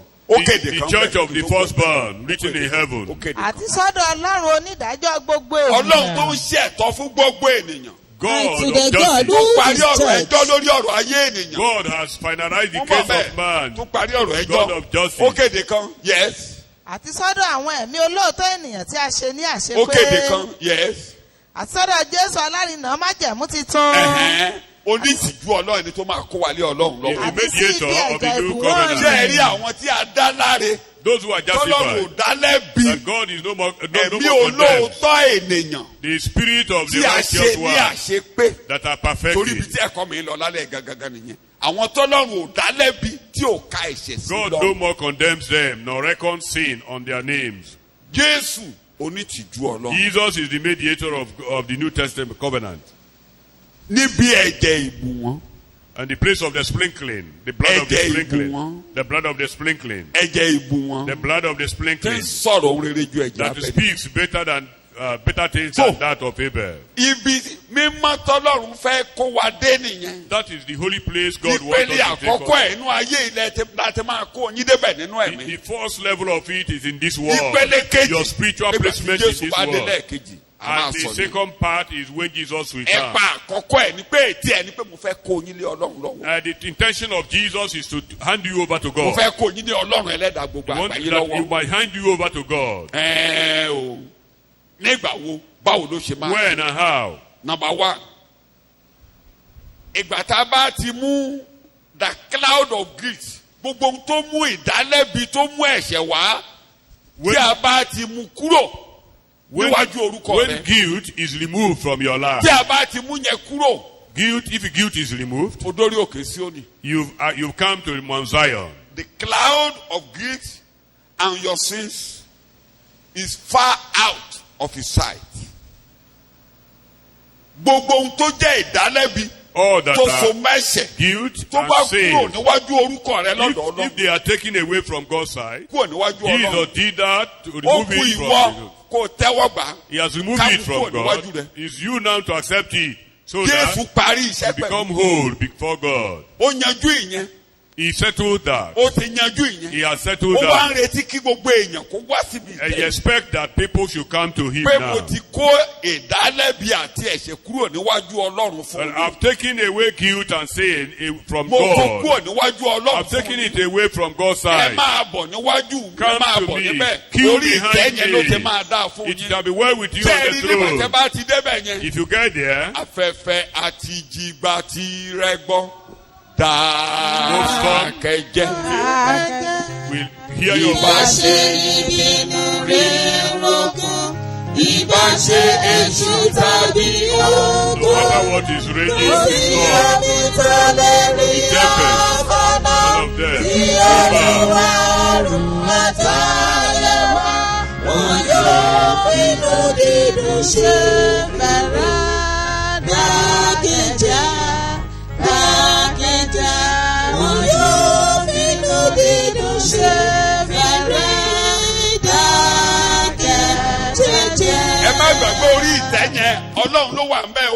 God is on that throne. Òun ló máa máa ṣètò fún gbogbo èèyàn He's o. the one that will Àwọn tó wà nù rẹ́gísítà find rẹ̀ justice to o. people. These are people in the register. Abrahamu ọ̀rẹ́ Ọlọ́run tó ní rẹ́gísítà lọ́dọ̀ Ọlọ́run ní eléyìí tọ́lọ́run dìde lórí ọ̀rọ̀ ẹ̀ yẹn. Because Abraham has a name in God's register, God arose to Lord, his assistance. àti kálọ́ọ̀tì mọ́ wọn. Lot have been numbered with So Abraham. lọ́ọ̀tì ò lè nù sí aginjù So ayé. Lot cannot be lost in the Ọlọ́run dìde wilderness lórí of ọ̀rọ̀ ẹ̀ the ní world. gbogbo ìgbà ló God dìde lórí ọ̀rọ̀ rose rẹ̀. to his assistance. Mélòó mélòó ìwọ tí a ti kà mọ́ How wọn. much more you that have been numbered A ti kà mọ́ among, wọn mọ́ ìjọ Ọlọ́run àlàyé. O ti lórúkọ you have nínú been ìjọ numbered Ọlọ́run among the àlàyé. church of So God. jẹ́ ká mú ìdálẹ́bi kúrò Let níwájú orúkọ rẹ̀. guilt, the cloud Gbogbo of guilt olùkọ́ tó be bá gbọ́ removed mi, from your jẹ́ ká mú life. ìdálẹ́bi àti Let ìdíkò lórúkọ guilt rẹ̀. be removed Tí and yẹn bá ti sin. kúrò, o ti dọ́dọ̀ Ọlọ́run If ẹlẹ́dàá. dating that is done, you've come to God's presence. Fọkànbalẹ̀ láàrin ìjì. Have rest of mind. Fọkànbalẹ̀ láàrin wàhálà. Have rest of mind Kí in ló problem. fẹ́ tó máa fi lanu ayé kọjá? What do you want to cleave the world? Ẹ̀tọ́ rẹ Ọlọ́run á ṣe. Your right, God will do for you. Ọlọ́run ti ń ṣẹ̀tọ́ fún gbogbo ènìyàn. It is God that will render Ọlọ́run your tó ní own gbogbo right èèyàn to lọ́kàn you. yóò ṣẹ̀tọ́ fún ọ. All your benefits, God will give to you. Nínú Psalm 85, that message gbèdé mi jáde ẹsẹ̀ ìkejì ẹsẹ̀ ìkẹrin àti karùn-ún. Ẹ jẹ́ kí èdè tí mo lò yẹn tí n fẹsẹ̀ tì í. You lifted the cloud of guilt from your people. Ṣé ẹ̀rí bẹ́ẹ̀ yẹn? You lifted the what? The cloud The of guilt cloud of guilt from your people. from your people, and you put their sins far out of Ó ti sight. tó far out of your You sight. have lifted the cloud of Àwọn guilt. ẹgbẹ́ o, For your jẹ́ ká people. mú ìdálẹ́bi kúrò. Let Ká mú condemnation be ẹ̀ṣẹ̀ taken. kúrò níwájú rẹ Let pátápátá. let sin be Tí taken a bá away. mú kúrò, If sin is not taken away, ìjì ajá á wú ọmọlẹ̀. you will You, God. crash with storm. Lifted up the cloud of guilt and sins far away from your sight. You, God, has lifted the cloud of sin and Ẹ̀ka Yorùbá ẹ̀. guilt. Bẹ́ẹ̀ Yorùbá Far fẹ́ mi away. jáde. Èdè tí mo fẹ́ lò ìwọ nìyẹn. ti dárí àṣẹdédé àwọn ènìyàn rẹ jì. ìwọ ti bo gbogbo ẹ̀ṣẹ̀ wọn mọ́lẹ̀. bẹ́ẹ̀ni ó parẹ́ gan ni èdè májẹ̀mú láéláé ẹ má bínú sí wọn tó bá ti sọ pé wọ́n ń bo mọ́lẹ̀ yẹn torí alábùkún tí olúwa kò ka ẹ̀ṣẹ̀ sí lọ́rùn ẹni tí olúwa bo ẹ̀ṣẹ̀ rẹ̀ mọ́lẹ̀ The Old Testament is far covering. away The New Testament iṣẹ́ tí Jésù wá is ṣe taking away, taking far away from the God's presence. lifted up and far away from God's presence pé mi ò ní rí ó di It's gbére finally gone. gbogbo ẹ̀ la fi pòwe náà májẹ̀mú láéláé All we are ṣùgbọ́n proverbially kò tí ì ní established in the Old ìmúṣẹ. Testament. kódà mo ń kabì kan lónìí mo ń About burnt ẹbọ sísun offering. yẹn Burnt- wọ́n á sun ẹran yẹn tán The burnt offering will be born to ashes. wàá gbọ́wọ́lé báyìí You lay your hands upon it. that is the end of sin asọ́dẹ̀ẹ́rú àjọlẹ́yìn ibùdó It will be born to ashes and be ẹbọ ẹ̀ṣẹ̀ cast off. gbàtà bá ti yọ eléyìí tí wọ́n máa fì The sin offering, tálùfáà máa fì báyìí after the one that will be waved, ẹbọ kí mi pè ní ẹbọ ìgbésókè or the heat offering. ẹbọ ìgbésókè Árónì àtàwọn ọmọ rẹ̀ máa jókòó Aaron and his children, inú ibi mímọ́ náà tẹ máa jẹ tán wọn ní jáde wọn á jẹ tán pátápátá they will tó eat bá lè everything jẹ tó in the bá kù holy wọn á place. dáná sùn The rest will gbogbo be tó bá burnt. wá kù lẹ́yìn ẹbọ yẹn wọn á kó sẹ́yìn ibùdó wọn á dáná sùn Whatever remains olórí left àlùfáà over will be ló burnt gbé outside gbogbo the ẹ̀ṣẹ̀ tí camp. wọ́n jẹ́ bọ́ àlùfáà gbé olórí àlùfáà gbé lọ ó gbé jẹ ó gbé lọ pátápátá The high priest Ẹbọ took fífì. everything away. Kristi ní ẹbọ fífi yẹn And olórí Jesus àlùfáà is that very Òun heat ló rú lọ offering. pátápátá. He carried Ó everything rú lọ away. pátápátá. He carried Ó everything rú lọ away. He pátápátá. carried everything away. máa fi pòwe kójú oyin sí Those abátẹ are kàmájẹmú lẹ́nu ẹ̀ proverbs. máa rí gbogbo ẹbọ You see kódà ọkàn yẹn máa sacrifices. gbé náà tẹ̀ bá ń kà. So if you read it, you are charged. so ìgbà tí Jésù wá ṣẹbọ fẹ́ ṣẹ. When Jesus offered himself for sin, jẹ́ ẹ rí kí ni mò ń mú jáde kó lè yé wa number one ni màá mú díẹ̀ díẹ̀ jẹ́ ẹ rí àwọn ẹbọ ewúrẹ́ omi tútù all the gbogbo eléyìí sacrifices tí àwọn wòlíì àti àwọn adáhùn ṣe. conducted in the Old bóyá ní Testament, ìlànà ẹ̀sìn kẹ́sìn torí ẹ̀ lè máa gbọ́ in any religious Ó jẹ́ pé ẹ̀sìn kẹ́sìn. principle, gbogbo ẹ̀sìn ló ń túbọ̀ all sacrifices Gbogbo are ẹ̀sìn ló ń involved gbẹ́bọ. in sacrifices. kí lọ Ọlọ́run wí nípa All religions. ẹbọ gbogbo tẹ́ ẹ̀ ń gbé Psalm 50 ẹgbẹ̀lẹ́ ẹ̀sẹ̀ kẹjọ sí kẹtàlá kí lọ Ọlọ́run wí nípa gbogbo ẹbọ tó wà nù ẹ̀sìn kó lè èmi kì yóò bá ọ wí nítorí ẹbọ kì rẹ. í sọ̀rọ̀ ẹbọ tẹ́ ń rú pè mí nígbà gbogbo. máa kà á. èmi kì yóò mú akọ màlúù láti ilé rẹ jáde. Ọlọ́run ò jẹran tàbí òbúkọ nínú agbo ẹran rẹ. kò jòwú kọ́ nítorí gbogbo ẹran igbó ní ti èmi. bẹ́ẹ̀ ni àti ẹran-kẹ́ran lórí ẹgbẹ̀rún òkè. bẹ́ẹ̀ ni èmi mọ gbogbo ẹyẹ àwọn òkè ńlá. bẹ́ẹ̀ ni torí àti àkókò ẹranko ìgbẹ́ni Isaiah tí chapter èmi. 1 verse 11 mo fẹ́ méde kan jáde ní verse 11 Isaiah orí kìíní kí n tó wá lọ síbi tí mò ń lọ Isaiah orí kìíní. olúwa ní kí ni ọ̀pọ̀lọpọ̀ ẹbọ yín já sí fún mi. ẹbọ ò ní túmọ̀ sọ́lọ́run èmi kún fún ọrẹ sísun àgbò àti fún ọ̀rẹ́ ẹran àbọ́pa bẹ́ẹ̀ ni èmi kò sì ní irun dídùn sí ẹ̀jẹ̀ akọ màlúù kèé mu ẹ̀jẹ̀ akọ màlúù tàbí sí ti ọ̀dọ́ kèé àgùntàn mu tọ̀dọ̀ àgùntàn kèé mu ti wúrẹ́ tàbí sí ti òbúkọ. bẹ́ẹ̀ ni God is not interested in all these sacrifices. They are mere tí ẹ bá wá wo proverbs Hébérù orí pointing to kẹwàá Jesus. In Hebrews Hébérù chapter orí 10, kẹwàá ẹ wá gbé láti ẹsẹ̀ kẹta in Bíbélì Hebrews sọ. chapter 10, Yes. verse 3, ìrántí ẹ̀ṣẹ̀ lé ọdọọdún. gbogbo ẹbọ kẹbọ tán ń rú all those ẹ sacrifices, kàn rán Ọlọ́run létí pé ẹlẹ́ṣẹ̀ you nìyí. only ẹ lọ sínú succeed ẹ̀sìn kẹsìn in Ẹ reminding sọ pé God that olórí you are burúkú ni wá still o. sinners, ayé wa ti dàrú that o. your lives A ti have rìnrìn been kirikiri mad. o. a ò dá o. You have wandered Ìtumọ̀ away, you are ẹbọ not nìyẹn. good, you are Ìtumọ̀ bad. ẹbọ nìyẹn. That's the meaning of ẹ sacrifices. rán Ọlọ́run létí pé ẹ ò lè You débi reminding mímọ́ God that ẹ you ò are lè not déwájú holy, Ọlọ́run that you ẹ can't ò come lè to débi God's ìtẹ́ presence, Ọlọ́run you can't come ẹ ò to lè God's rójú rere throne, Ọlọ́run you ìtumọ̀ cannot ẹbọ nìyẹn. be Bíbélì favored sọ̀rọ̀ before Yes. nítorí God. kò ṣeé ṣe fún ẹ̀jẹ̀ akọ màlúù àti ti ewúrẹ́ láti mú ẹ̀ṣẹ̀ kúrò. kò sí ẹbọ kan omi tútù ni There is no omi àdúrà sacrifice, ni cold water túràrí or ni anointed water, ohunkóhun kan kò lè gbé incense ẹ̀ṣẹ̀ or kúrò candle níwájú that Ọlọ́run can remove sin. kò ṣeé ṣe It is not possible. kò ṣeé ṣe It is not possible láti mú ẹ̀ṣẹ̀ kúrò to remove sin. ẹ kà díẹ̀ sí nítorí náà nígbà tí ó wá sí ó ti tó ayé kò ṣeé ṣe It's not possible láti mú ẹ̀ṣẹ̀ kúrò for those sacrifices to gbogbo ẹbọ take kẹbọ away sin. kò lè kó ẹ̀ṣẹ̀ kúrò All tí sacrifices a bá cannot dẹ̀ take ti ru away ẹ̀ṣẹ̀ sin. lọ And if sins are not taken ẹnìkan ò lè away, débi ìtẹ́. nobody can get tí ẹ come bá to this dẹ̀ ti throne. débi ìtẹ́ And gíga if he fails to come ìjìkìjì to ló the lè bò ní throne, mọ́lẹ̀. any storm can àwọn tó wipe wà you lókè away. Síónì nìkan ló borí ìjì Only ayé. those of Mount Zion are àwọn free nìkan from ni Ọlọ́run ronú storm. nípa wọn. They are the one that God is ṣùgbọ́n showing Jésù after. jókòó lórí ìtẹ́ lónìí. But Jesus is on the ó throne, dáwọ́ Ọlọ́run dúró pé rántí ẹbọ tó wà lórí ìtẹ́. appealing to God to remember the Jẹ́ kí n rí sacrifice díẹ̀ on náà the àwọn wọ̀nyí kó wá altar. sí Let me ìtẹ́. get some among these people. after all mo ti ṣètò. I've Jẹ́ kí wá offered síbi myself for them now. ó lè jẹ́ kan lára wọn lónìí. You might be one of them ó lè today. jẹ́ pé torí So I'm jẹ́ emphasizing ká kẹ́rù this ẹ̀ṣẹ̀ kúrò lecture. níwájú rẹ̀. That sins to be taken away ló from kọ́ you. lọ́dọ̀ Ọlọ́run. So have a name before Fọkànbalẹ̀. God and have rest. fọkànbalẹ̀. Have rest of Ọlọ́run mind. abẹ́dí wàhálà tó The ń dà Lord ọ́. will intervene in your case. Ọlọ́run abẹ́dí. He will intercept Ọlọ́run á the yọ sí problem. ọ. He will appear to you. kí ni Lọ́ọ̀ ti ṣe ká tó yọ sọ̀rọ̀ rẹ̀. What did Lord do? What Mo did ṣe nǹkan the kan, Lord do wọ́n kàn before kó mẹ́rù ni he wọ́n ń was kó lọ. delivered? Bẹ́ẹ̀ He Ọlọ́run just bẹ́ẹ̀dì. watched God in Ọlọ́run action. bẹ́ẹ̀dì. God ó ní ṣe nǹkan kan nípa rẹ̀. intervene. Ọlọ́run abẹ́dí ọ̀rọ̀ rẹ̀. You without doing anything, God will intervene. máa bọ̀ níbi ẹ̀jẹ̀ Jésù Come to olùgbàlà. Christ's blood. jẹ́ ká wọ ẹ̀ṣẹ̀ rẹ̀ nù. Let your sin be jẹ́ cleansed. ká dá ọ láre. Be justified. ó tán. Ọlọ́run abẹ́dí wàhálà ayé rẹ̀ And ni mo the sọ bẹ́ẹ̀ lẹ́yìn. Lord will intervene in your ẹbọ case. Jésù nìkan.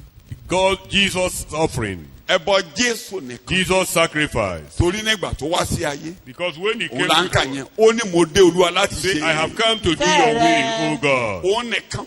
He is alone. òun nìkan ló He bẹ́ẹ̀. alone did the nìkan. sacrifice. Perfect one. gbogbo ohun tó wà ní ti ìṣáájú ló mú kúrò nípa All ẹbọ the kan. former sacrifices ẹgbẹ́ ebéèrú we are oríkẹ́ removed. wà yẹn láti ẹsẹ̀ kẹsàn-án. In ebéèrú Hebrews oríkẹ́ wà chapter yẹn láti 10. ó wí pé kíyèsí mo dé láti ṣe ìfẹ́ rẹ ọlọ́run. ó yọ̀ǹda ara rẹ̀ ẹnikẹ́ni ò fagídí mu. He surrendered ó himself fi ara rẹ̀ ṣẹbọ. voluntarily.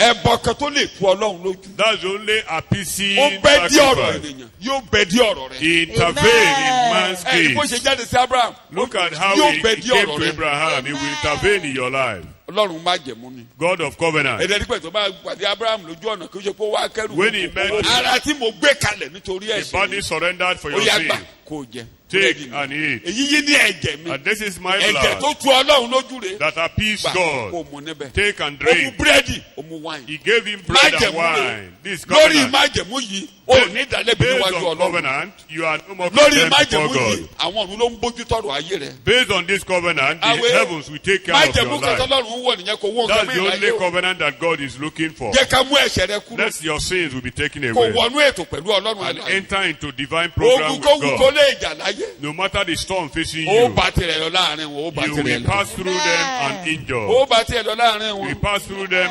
uninjured. ọ̀nà ò lè dì mọ́ ọ láyé. And there can never be barriers Fọkàn ẹ to your balẹ̀. success. Be at ó lè peace. dàbẹ́ ni pé ìjì fẹ́ bù ọ It kò might lè kú appear ọlọ́ as kò lè if kú you are- ariwo storm is lásán about to ariwo lásán overwhelm you. It's ariwo mere lásán roaring. mo tún sọ ariwo lásán Mere roaring. kòrónà ti pa gbogbo ayé ariwo lásán No matter the Kò ní noise of súnmọ́ ọ̀dọ̀ rẹ. coronavirus is just mere roaring of the ariwo lásán roaring of storm. ariwo lásán Mere roaring of Ariwo storm. lásán. Mere roaring. ariwo lásán Mere roaring. kò ní dọ̀dọ̀ rẹ̀. amen. eléyìí tó ń jà mọ́ ọ lọ́wọ́ tó dàbẹ́ ni kó fẹ́ borí The kò one lè facing borí you cannot swallow kò you. lè borí It cannot Amen. Kò lè overcome you. borí. It cannot Kò prevail lè upon borí. you. It cannot prevail upon you. ó bẹ́ di ó fi ara rẹ̀ di Jesus ó fẹ̀mí intercepted. ara rẹ̀ di He intervened and with his life. Ọlọ́run á já ẹ̀ka God will be wicked káwa kíjì ayé tó wá lù ọ́ pa for you to be swept off by the storms of the nígbà world. tí ìjì ti gbé Jésù lọ lẹ́ẹ̀kan After Jesus had been ó stormed, fẹ́ gbọ́ Ọlọ́run ló fà jáde that it was God that delivered him. mo máa sọ ọ́nù ẹ̀kọ́ mo ní wòlíì ti kó sómi They say Ó and ti the kó prophet sáyé had been jettisoned Ọlọ́run ló inside fà the yọ water. Ọlọ́run ló God fà delivered yọ him. God wòlíì delivered kó him. sómi The prophet was bó ti jettisoned wù kí ìjì inside the náà lé tó water. ìjì ò ní No borí ayé matter rẹ̀ how overwhelmed, ó mú ti ìṣáájú kúrò he took away the former kó lè fìdí ìkejì that he múlẹ̀ might establish òun the nìkan ló bẹ́ di latter. ẹnìgbà tó dé As the high priest, tó máa bẹ́ di bí olórí àlùfáà as the yìí high priest, ìgbà tó jáde kó òun òkú ni when he rose from the death, bẹ́ẹ̀ farabalẹ̀ say, be mo at fẹ́ mú peace. yín débi I ìtẹ́ want to take you to the mo throne. fẹ́ kó yín débi I ìtẹ́ want to take you to the bó ṣe throne. ń jíde ń bọ̀ As he lóòkù was rising, as he rose, bẹ́ẹ̀ ni Maria Magdalene dúró létí ibojì ó Mary pàdé rẹ̀. Magdalene was at the tomb. má fi ọwọ́ kàn mí He wanted to hold on mo him. ń lọ sí ọ̀dọ̀ He bàbá told mi him not to go. I'm going àti to my bàbá father yín and your Father. Mo ń lọ sí ọ̀dọ̀ Ọlọ́run. I'm going to my Lord Àti Ọlọ́run. and your God. Ó fẹ́ lọ kó wa dórí ìtẹ́ He lókè. was to present us before Ẹ fọkàn God. balẹ̀, ẹ jẹ́ kí n kó yín dórí Be ìtẹ́ at lókè. peace. Jẹ́ kí Let n parí me ètò take you lọ́dọ̀ to Ọlọ́run. heaven. Bó dẹ̀ ṣe kó wọn dórí ìtẹ́ As lókè. he took them Ó kó there, wa dórí ìtẹ́ lókè. as he took us there, Ló wá sọ̀kalẹ̀ sáàrin. and he Wọ́n descended, tilẹ̀kùn mọ́rí torí ìbẹ̀rù. they were indoor. Ó bá sáàrin wọn. Because of fear, he Nínú ẹ̀rù tán he tí appeared in ìmọ̀lẹ̀ their báyìí, midst. Jésù abẹ́ sáàrin ẹnìkankan wa In the báyìí. fear Ó ní kí in n which sọ we fún yín find pé ourselves, àlàáfíà fún. Jesus will appear before you. Ó ní kí n sọ fún yín pé àlàáfíà He fún. ordered me to decree Ó ní peace kí n upon announce you. ẹ̀ pé àlàáfíà fún. He said, I should announce to you Wọ́n peace ṣe ti unto ọmọ you. lẹ́yìn mọ́lẹ́ wọ́n ti ìmọ̀lẹ́ báyìí pé àlàáfíà fún. That peace be unto you. Torí nǹkan tó gbà lọ́dọ̀ Ọlọ́run nìyí. Because of what he has brought Pé from kí ló God. fẹ́ kí ayé ní? That Ó ní what you àlàáfíà. want, Ìlera you want to pípé ní have. tẹ̀yìn lórúkọ Jésù Olúwa wa. Peace, sound health. Níbikíbi tí àrùn bá wà báyìí kó pòórá dànù. Anywhere there is ailment, let Kódà it disappear. àwọn tó ń pò ká ikú lọ́wọ́. Those who are struggling, Tó jẹ́ wípé wọ́n ti wọnú májèmú tó ń pe Jésù wọlé báyìí. those who are Mo ń calling pàṣẹ unto Jesus kí ìjì now, náà kó dákẹ́. I command the storm to cease Ní in orúkọ Jesus' Jésù name. kí ìjì náà kó I dákẹ́. command the storm to cease in Jesus' Jésù name. bẹ́ sáàrin ìjọba yìí. Jesus Ó wọnú intervened. ilé yín lọ He báyìí. entered Ó your wọnú house. wàhálà He yín lọ entered into your báyìí. problem. Ariwo ìjì lórúkọ Jésù kó dákẹ́ All the jẹ́. noise of the storm to cease in Kí Jesus' name. àlàáfíà kó jọba. Let peace reign. Nínú ilé yín àlàáfíà. In your homes, Nínú peace. àgọ́ ara yín In àlàáfíà. your body, Má peace. bẹ̀rù kí ló jẹ́ o. Don't be afraid of what you are going to Peace eat. be unto you. Amen. Peace be unto you. Àlàáfíà ni fún Mo yín. tẹ́ ní kí ànáàsì fún yín nìyẹn. That's what I'm instructing to Má announce to bẹ̀rù pé you. wọ́n tún ti wà á mọ́lé. Don't be afraid that you are locked up. Mọ̀jọ́ tán máa tú wàhálẹ̀. You don't know the time you are going to be Ọwọ́ Ọlọ́run released. ìrì ayé wa wà. Our goodness Ó are tún in lè the hand yàgò of tí God. wọ́n tún fẹ́ ti wà á mọ́lé sí. It- Ṣùgbọ́n kénékéné fọkàn ẹ balẹ̀. Be at peace. Fọkàn ẹ balẹ̀. Have rest of Peace mind. be unto you. Àlàáfíà ni fún yín. Olúwa tọ́jú yín. The Lord will take care of you. Olúwa bọ̀ yín. And the Lord will feed you. Má bẹ̀rù. Don't be afraid. Má bẹ̀rù. Don't be afraid. Peace be unto you. Àlàáfíà ni fún yín. Bó ṣe bọ́ sáàrin ìjọ nìyí. He Ó ní came mo to tún the wí lẹ́ẹ̀kan. appeared in the midst of the sea. Say, I say it again. Ìlera peace be nínú unto ọkàn. you. Soundness in Ìlera the nínú àgọ́ spirit. ara. Soundness in Ìlera the nínú soul. ọkàn. Soundness in the Ìlera nínú soul. àgọ́ ara. Soundness in the body. Tẹ́ ẹ bá lọ wọlé kó máa ṣe é ṣe. And whatever you lay your hands upon shall Torí ẹ ti prosper. dèkan pẹ̀lú Jésù. Because you have become one with the Lord Jesus. Ẹ ti dèkan pẹ̀lú Jésù Olúwa. You have become one with Him. Mo ti kó yín dọ̀dọ̀ Ọlọ́run ẹlẹ́dàá. I've taken you to God's the Mo ti Maker. gbé ẹ̀ṣẹ̀ lọ lórí I've orúkọ taken yín. away sin So from you. àlàáfíà fún yín. Peace be unto you. Lálẹ́ ìjẹ́ ká gbẹ̀ṣẹ̀ ẹ lọ o. Let your sin be taken away Orí tonight. ìtẹ́bi tó ti máa ń dá fún yàn nìyẹn o. This is the throne where Kò sí men bí get ti ṣe lè prosper. dáyé ẹ̀rú No mọ́. matter how turbulent the storm might be, Ẹgbẹ̀rún coronavirus kò lè dá yé ẹ̀rú mọ́. 10,000 coronavirus cannot thwart your life. ẹbọ kan tí a ní túnṣe mọ́ láéláé. This is a sacrifice that can Ẹbọ never tó be ń repeated. ṣiṣẹ́ lọ́wọ́lọ́wọ́. It can never be repeated and it is Ṣiṣẹ́ working ní now. ṣáájú. As it Ó works, tún it's ṣiṣẹ́ still lọ́wọ́. working now. Kò lè dúró láì It ṣiṣẹ́. cannot cease from Agbára working. rẹ̀ kò lè yí padà láéláé. His power is Agbára Ọlọ́run mi yóò ṣe the power of my God will do good. Ìṣirò rẹ̀ pọ̀ lọ́rùn mi lè ṣe. Ṣiṣẹ́ lọ́wọ́, kò lè dúró láì ṣiṣẹ́. agbára rẹ̀ kò lè yí padà láéláé. Sọ wípé agbára Ọlọ́run Mi yóò ṣe. Only the lone sacrifice, ẹbọ kan ṣoṣo a single tó ń sacrifice, ṣiṣẹ́ lọ́wọ́. is working now. Níbikíbi tẹ́ bá wà báyìí yóò ṣiṣẹ́ nínú ayé yìí. Anywhere you are, it will work in you. Yóò ṣiṣẹ́ nínú ayé yìí. It will work in you. Yóò ṣiṣẹ́ nínú ayé It will yìí. work in you. Ẹ jẹ́ kí n máa tẹ̀síwájú kí n máa tú gbogbo ẹ̀ sọ. Ṣé ẹ rẹ́ bọ yìí? This sacrifice, Inú Ọlọ́run yọ o. God is appeased. Kólósè orí kìíní. In Colossians chapter 1, Kólósè orí kìíní. Colossians Ẹsẹ̀ chapter 1, ogún. verse Inú Ọlọ́run 20, yọ o. God is appeased. Ọlọ́run nìkan ni ò gbọ́dọ̀ bá jà o. It's God alone that should not fight against you. Ọlọ́run nìkan ni ò gbọ́dọ̀ bá jà It's o. only God that should not fight against you. À ń wọnú ọ̀sẹ̀ míì lọ báyìí We are o. entering into another week Àárọ̀ now. kùtùkùtù rẹ̀ à ń wọnú ọ̀sẹ̀ míì This lọ o. is the morning of Ọlọ́run nìkan ni ò beginning gbọ́dọ̀ of dojú ìjà another kọ week. yín o. Only God should not fight you. Kólósè orí kìíní. àti nípasẹ̀ rẹ̀ láti bá ohun gbogbo làjà. Ṣé ẹ ti gbọ́? And God purposed that through him, the Son, all things should be completely reconciled back to Bẹ́ẹ̀ni. himself. lẹ́yìn tí ó ti fi ẹ̀jẹ̀ àgbélébù rẹ̀ parí ìjà. whether on earth or in heaven, as ẹni pé through ó him fi ẹ̀jẹ̀ àgbélébù parí kíni o. He ìjà. has settled the fight with the blood of his cross. ó ní àti ẹ̀yin Mo ní- And you. Okay. ẹ̀yin tó ṣìnà nínú ìrònú àṣà. Ye that are Àti ẹ̀yin tí ó strayed ti in dé ẹ̀yin ló your bá làjà ní thoughts. ìsinsìnyí nípa ikú Has- nínú ara. Has he reconciled now to himself? so in ẹbọ body? yẹn ti múnú ọlọ́run yọ. That very so sacrifice gbogbo has ìgbà ni mo appeased máa ń God. pariwo ẹ̀ sétí ẹ̀yin ọmọ ọlọ́run níbi tẹ́ ẹ bá I do ti tell gbọ́ mi you gbogbo everywhere, àgbáyé. you bí need lọ́dọ̀ to- ọlọ́run ò kanú mọ́. God is no more angry. mo sọ níbẹ̀rẹ̀ ẹ̀kọ́ pé ọlọ́run ò dẹrù bá yín o. God is not terrorizing ọlọ́run you. ò bá yín jà o. And he's not fighting gbogbo tó bá against you. dìde lórí ọ̀rọ̀ yín olúwa yóò bá yín jà. All olúwa yóò that gbèjà rise yín. against Amen. you, Olúwa the yóò Lord will gbèjà fight. yín o. God will Amen. ìgbà tọ́lá help ò bá tẹ bá yín jà. When God is bíbélì not ló sọ fighting bẹ́ẹ̀ you, bólúwa bá ń bẹ fún wọn. if God be for us, ta ni yóò kọ. who shall be against ìjà us? sí wa. so bó ṣe rí nìyẹn inú ọlọ́run yọ. God ṣé ẹ rí is ẹbọ yìí appeased. This Ẹbọ yìí. sacrifice, ẹbọ kan ṣoṣo yìí. this lone òun ló sacrifice, parí ìdájọ́. put an end òun to ló parí judgment. ìyà. He put an end to suffering. his penal ó parí ìyà. Kọ́ríńtì kejì 2 Corinthians orí karùn-ún chapter 5, ẹsẹ̀ 21.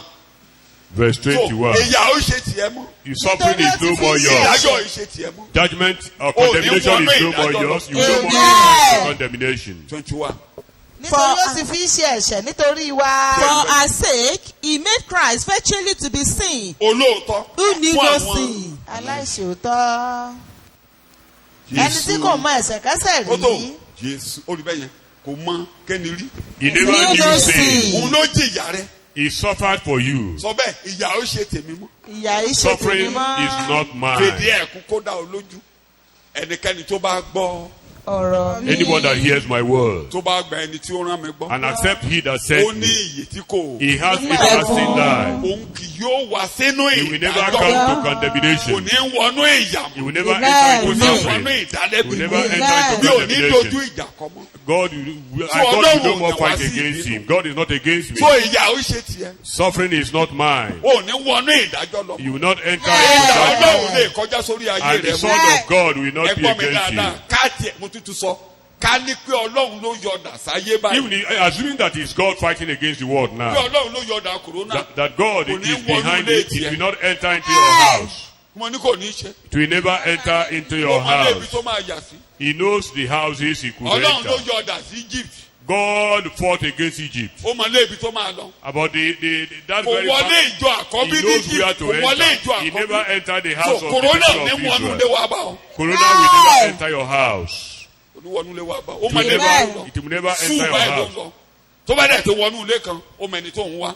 And if he entered the house, he knows whom he was looking ká ní for. pé ọlọ́run ni. If he were God, mélòó tó bá tẹ̀ wá Jésù ló how rẹ̀ much lé. more if it is God, tó bá if jẹ́ it's pé devil, ènìyàn tó bá jẹ́ pé ènìyàn ló or rẹ̀ lé. man, or devil?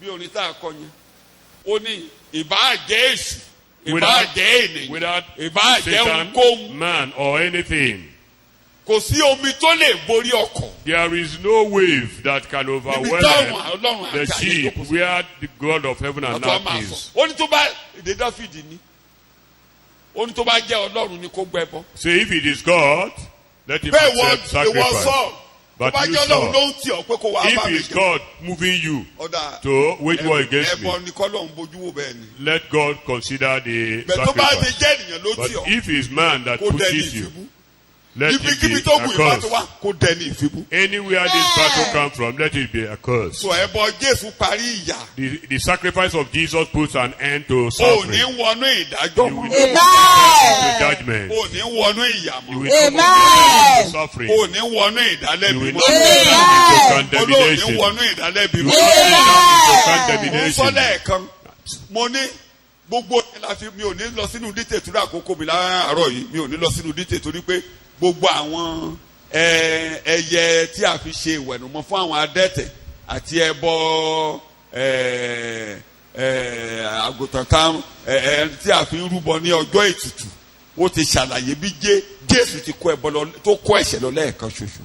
Or the cleansing, the sacrifice for the cleansing of leper or atonement, all of them are signifiers of how Jesus carried away our sins. tí a ti bọnú ẹ̀jẹ̀. The living dove that was deep inside the Wọ́n wọ́n ẹ̀jẹ̀ sí ara blood yẹn pé and sprinkled. ìwọ de mímọ́. That you Ewé are sanctified. Tí ewé soap fẹ̀ With mí. the high soap Àwọn leaf, ayẹyẹ lónìí. De mímọ́. they used to sanctify you, Àwa ju ẹyẹ náà lọ. sprinkle Ẹyẹ it náà lọ. upon you, and it will be thrown to fly away. Ìgbà tí Aaron bá ti rúbọ tán ní tẹ́ḿpìlì. And after the sacrifice by àwa mú Aaron, ewúrẹ́ kan wọ́n ti pa. a goat has Ewúrẹ́ been kejì killed. tí wọ́n The jẹ́wọ́ second ẹ̀ṣẹ̀ one, wọ́n á ràn sins will lọ. be confessed on it. Ó rú lọ The scapegoat will carry away Ó the rú lọ sin pátápátá. to be devoured by Ó beasts. rú lọ pátápátá. He will carry Ohun tó all ń bí sin. Ọlọ́run nínú lọ́rọ̀ ẹ̀ṣẹ̀. Sin Tí ò jẹ́ provokes kéèyàn God, lórí. makes God angry. So orí òkè sí onílẹ̀ wa. And you are Mount Níbi Zion. ìbùwọ́n ẹ̀jẹ̀. We are at the place of the Níbi sprinkling, tẹ́jẹ̀ ti wọ ẹ̀ṣẹ̀ wa. where blood has cleansed Nígbà our tẹ́ṣẹ̀ sin. bá ti kúrò. When sin is taken Akọ́lùkọ́gbà ayé away, kan ò lè dọ́dọ̀ there rẹ̀. can never be confusion or Owó sorrow in ayé ò your lè bá life. ọ. The world cannot overcome you. Ọlọ́run nìkan ló lè bá ọjà. Only God can fight against Owó you, ayé ò lè bá ọ. not the world. Kí ni ibi ìtẹ́ tí Jésù sọ yìí? The throne Jesus is talking about, Ò tí à ń kà níbẹ̀ yẹn. that we read there in Paul Hebrew. pè ní ìtẹ́ oore ọ̀fẹ́. He said the throne of grace. Májẹ̀mú láéláé pè ní ìtẹ́ àánú. The Old Testament call it the mercy, the throne of mercy. Ìtẹ́ àánú ni a pè nínú májẹ̀mú The láéláé. throne of mercy. Torí bẹ́ẹ̀ la máa ń gbé ẹbọ lọ. That is why sacrifice goes to Kérúbù àṣìjì gbogbo. annually. Bẹ́ẹ̀ la máa ń gbé ẹbọ lọ. The sacrifice go there, Ọlọ́run á and ṣàánú God will have mercy on gbogbo ènìyàn. the holy Ẹni tó nation. tọ́ sí ìyà kò ní jìyà. Anybody that Ẹni tó ought tọ́ to sí be ìyà kò punished ní. will not be Ẹni punished. tó kọ́ sí ìnira kò ní. Anybody that ought to Torí àánú be sọ̀kalẹ̀. afflicted will not be So afflicted. gbogbo ẹ̀yin tí Because ọ̀tá of pè ní mercy. kúlé lórí láàárọ̀ yìí ẹ rí àánú gbà. Those of you that the enemy is about to Ìdá Ọlọ́run ò ní kọjá touch, you will sórí receive ayé. mercy in Jesus' name. The sword of Ìdá the Ọlọ́run ò ní God kọjá sórí will ayé. never touch your life in Jesus' Ètí àánú name. nìyẹn. That is the Ètè tó throne of ga. mercy, Ètí ayérayé the nìyẹn. everlasting Ebe throne. ni Jésù kó wa lọ. That was where Jesus took us to, Ìtẹ́ oore ọ̀fẹ́. the throne of grace. Hébérù orí kẹrin. In Hebrews chapter 4, Ẹsẹ̀ kẹrìndínlógún. verse 16. Hébérù orí kẹrin. In Hebrews chapter 4, Ẹsẹ̀ kẹrìndínlógún. verse nítorí 16. náà Nítorí náà. ẹ jẹ́ kí a wá síbi ìtẹ́ orí ọ̀fẹ́ pẹ̀lú ìgboyà Bẹ́ẹ̀ni. Let kí a us lè then rí àánú say, gbà kí Let a us sì lè then- rí orí ọ̀fẹ́ láti máa ranni lọ́wọ́ Ìkan ní méjì lẹ àkókò máa tí rí ń gbà wọ̀. níbẹ̀. You will receive Ìkéde two ni mo ti things túmọ̀ there. yẹn. Ìkejì. Mercy, Oore ọ̀fẹ́ láti ràn ní lọ́wọ́. help, Oore ọ̀fẹ́. Ojú rere. favor. Ojú rere. You will receive Ohun favor. tí ẹ̀ tọ́ sí. Ẹ máa rí gbà. What you don't merit, God will give you free. Lọ́ọ̀tì ò tọ́ sí ojú tó rí gbà. Lord didn't merit Kò his tọ́ sí deliverance. rárá. He didn't merit it. Ọlọ́run dìde lórí ọ̀rọ̀ rẹ̀. Ọlọ́run á dìde lórí ọ̀rọ̀ rẹ̀ ni mo ń sọ. May the Lord arise Tó in tọ́ your sí. case. What you didn't Ohun merit, tí ẹ̀ lágbára God láti will ṣe give you. ẹ̀ ṣe. What you don't have power to do, Ibi you will tí ẹ̀ lérò accomplish. pé ẹ̀ dé ẹ̀ dé Where bẹ́ẹ̀. you think you cannot get to, you will get Wọ́n there. ní àti gbẹ́bọ̀ lọ sórí ìtẹ́ lókè o. That sacrifice has been taken to Bẹ́ẹ̀ parí the ẹ̀kọ́ ká máa lọ. Hébérù orí kẹwàá. in Hebrews chapter 10. Hébérù orí kẹwàá. Hebrews chapter Jẹ́ kí 10. n parí ẹ̀ sí ẹsẹ̀ ìkẹrìndínlógún kó lè yé wa. èyí ni májẹ̀mú tí èmi ò bá wọn dá lẹ́yìn ọjọ́ wọn nì Mo ní lórí wa àdéhùn wí. Ọlọ́run jókòó tì. God is after covenant. èmi ò fi òfin mi sí wọn lé ọkàn. Ẹ o jákèkọ́ wọlé o. Let the word of God enter your Bíbélì heart. kọ̀rọ̀ wọlé. Àwọn Let the word àkọ́bí of nìyẹn, God àwọn enter àkọ́bí nìyẹn. into your heart. Tí ọ̀rọ̀ bá ti wọlé If the word of God enters tó sinmi lórúkọ and Jésù. you depend on Kí the la name of ṣẹlẹ̀ sí ọ? Jesus, Yes. inú wọn pẹ̀lú ilé èmi ò sì kọ wọ́n sí. Ọ̀rọ̀ yẹn gbọ́dọ̀ kọ́ nílẹ̀ àyàkọ́kẹ́ ìwádìí kó mú ọkàn ẹ gbéná. Yes. ẹ̀ṣẹ̀ wọn àti àìṣedéédé wọn ni Ṣé èmi ẹni bẹ́ẹ̀ kì ni? yóò sì rántí mọ́. Mi ò ní rántí I will ẹ̀ṣẹ̀. no more remember their sins when they are Mi ò bá preached ti in the rántí heart. ẹ̀ṣẹ̀ yín mọ́. When I don't remember Ẹ your ti débi sins, ìtẹ́ orí ọ̀fẹ́ you àti come to ìfẹ́. the throne of grace. Ẹ ò ní jìyà pẹ̀lú You will ayé. no more suffer with the Amen. world. Ìjì ayé ò ní gbé yín lọ. And the storm of the world will not sweep you off. Gbogbo afẹ́fẹ́ tó bá dé débi tẹ́ wà yóò ṣíwọ́ ni. Every contrary wind Bẹ́ẹ̀ni will tó bá seize mẹ́ẹ̀kẹ́ at you. ẹ ó jáde. And you will come out victorious. Nínú You wàhálà tẹ́ wà ẹ ó jáde. will come out from your problems victoriously. You are reading. You are reading. ṣùgbọ́n níbi tí ìmúkúrò wọ̀nyí bá gbé wà Sórí bẹ́ẹ̀ ni. ìrúbọ fún ẹ̀ṣẹ̀ kò Wo. sí mọ́. Má bá tẹ̀lé àwọn tó ń rúbọ. Má jẹ́ Don't kó follow bẹ́ẹ̀ those dàrú o. who still Kò fẹ́ bọ́ continue mọ́. in sacrifice. Sọ bẹ́ẹ̀ No mi ò more lẹ́bọ̀ ọtí sacrifice. mọ́. Mi ò Say, lẹ́bọ̀ I don't ọdún. have mi ò any lẹ́nikẹ́ni ibẹ̀ sacrifice. lórí ọ̀rọ̀ I mi. don't have tálùfáà anybody kan bá ní kó lọ wọ̀ beg. ọ́ tàn jẹ. If tó bá any ní kó priest túbọ̀ asks you lọ́wọ́ to go wa and mi ò lẹ́bọ̀ back, ọtún. to go and bring incense Jésù or san gbogbo oil, gbèsè sọ bẹ́ẹ̀ don't follow lẹ́ẹ̀mẹ́ta. them. Jésù san gbogbo gbèsè. Jesus Jésù paid san gbogbo all gbèsè. prices. Jésù san gbogbo gbèsè. Jesus paid it mi ò all. lẹ́bọ̀ ọtún mọ́. I have Mi no ò sacrifice to lẹ́bọ̀ conduct. I have no Ọlọ́run sacrifice to yọ́nú. conduct. Jesus, Ọlọ́run God is yọ́nú at peace. pátápátá. God is at peace. Shout hallelujah. Hallelujah. ẹ máa kà á. ó yá Ará, ara ǹjẹ́ bí a ti ní ìgboyà láti wọ inú ibi mímọ́ Eh, nípasẹ̀ ẹ̀jẹ̀ Jésù. ibi mímọ́ yẹn ni máa bọ̀ báyìí o nípa kí ló fún aláyè o Ẹ̀jẹ̀ The blood of Jésù. Jesus Ló fún has aláyè given o. us entrance to Ẹ̀jẹ̀ the láti wọ ibi the mímọ́ holy of láti holies. wọ ibi ìtẹ́ To ọ̀nà. get to the throne kí ló of fún grace. aláyè o The Ẹ̀jẹ̀ blood of Jésù. Jesus Kí ló has fún given aláyè o? us access. The blood of Ẹ̀jẹ̀ Jesus Jésù. has given ìyá us àkọsí access. àlọ́ dúpẹ́ fún ẹbọ kan náà. We are going to thank Àdúpẹ́ God for fún ẹ̀jẹ̀ Jésù. the complete Ọ̀nà wa sacrifice. yóò máa The blood là of ní. Jesus. ọ̀nà wa yóò máa là ní. Amen. ọ̀nà ò lè dí mọ́ ẹni mọ́. ẹ ò Amen. kọjá ní ayé láì farapa. Amen. ìtọ́lọ̀ ń kó wa sí That's ni. where God brought apá us kejì to. àá máa sọ. The second Ti part ayé will ibi be tá a máa kó wa dé nígbà tó bá discussed yá. later. so ẹ jẹ́ kọ́kàn yín balẹ̀. Be at rest. èsì ọlọ́run fún yín nìyẹn. That's God's ẹ̀yin plan tẹ́ for ẹ̀ ń gbọ́ mi you. lónìí. You listen to me. yẹ ká yanjú ọ̀rọ̀ ẹ̀ṣẹ̀ níwájú rẹ̀. Let's sin ẹ̀yin issues tí a bá settled tẹ in bá your life. Jésù làjà. You that have reconciled ẹ with má Jesus. gbàgbé Don't olórí forget. àlùfáà wa ń bẹ lọ́wọ́ ọ̀tún bàbá. Don't forget that our high priest is Ó wà by láàyè. God's right hand side is ó wà alive. láàyè. He's ẹ alive. má jẹ́ kẹ́nikẹ́ni dá yín lẹ́bi. Nobody should condemn bíbélì ló you. sọ bẹ́ẹ̀ kò sí ìdálẹ́bi mọ́ ní No àkókò. condemnation. ẹ ò ní ìjìyà ẹ̀ṣẹ̀ You lẹ́ẹ̀kejì can't mọ́. suffer for sin lẹ́ẹ̀kan twice. ṣoṣo It's lẹ́ẹ̀kan only ṣoṣo once. lẹ́ẹ̀kan ṣoṣo. Once. ó wá jókòó sọ́wọ́ ọ̀tún. And bí it's ẹ bá by God's dẹ́ṣẹ̀ right hand side. ẹ so mẹ́jẹ̀ lálẹ́ And yìí. then if you want, cleave ẹ̀jẹ̀ unto Jésù tó fún mi. the blood tonight. The blood of Jesus is enough for me. mo rọ̀ mẹ́jẹ̀ Jésù. I hold on to the òun ló blood. fún aláyè láti He lè has bí. given us access to the throne àdéhùn of tí grace. Abrahamu ṣe nìyẹn tá a máa rán létí. àdéhùn ẹ̀jẹ̀ ni o. And that's àdéhùn ikú oró mi the ni o. covenant of àdéhùn ẹ̀jẹ̀ mi Abraham ni o. is based on ikú blood. oró mi ni o. It's based on my money. God, Olúwa mo rọ̀ mẹ́jẹ̀ I àgbélébùú. hold on to the blood mo wá of síbi cross. ìbùwọ̀n ẹ̀jẹ̀ o. I've come to the place mo wá of the síbi ìbùwọ̀n ẹ̀jẹ̀ sprinkling. o. I've hold ẹ jẹ́ on ká to the gbàgbọ́ blood. lórúkọ Jésù Olúwa Let wa. us pray in mo wá síbi Jesus' ìbùwọ̀n name. ẹ̀jẹ̀ o. I have come to the place Mo wá of the síbi ìbùwọ̀n sprinkling. ẹ̀jẹ̀ o. I have come to the place mo of wá the síbi ìbùwọ̀n sprinkling. ẹ̀jẹ̀ o. I have come to the place of the ẹ̀jẹ̀ sprinkling. àgbélébùú ló fi parí ìjà fún wa. You finish the Torí battle ẹ̀bọ kan with ṣoṣo ló the fi blood parí of ìjà. the cross. Thank you for the wonderful message that celebrates the victory of Jesus Christ over our lives. Thank you, Lord, because you are our God. You've spoken to your children. And Lord, we pray that the revelation behind this teaching will be done on every heart that have listened to it in Jesus' name. Amen. And all the pronounced blessings, oh God, will be realized from now in our lives in Jesus' name. Amen. That you, God, have taken us to the throne of grace where we receive help.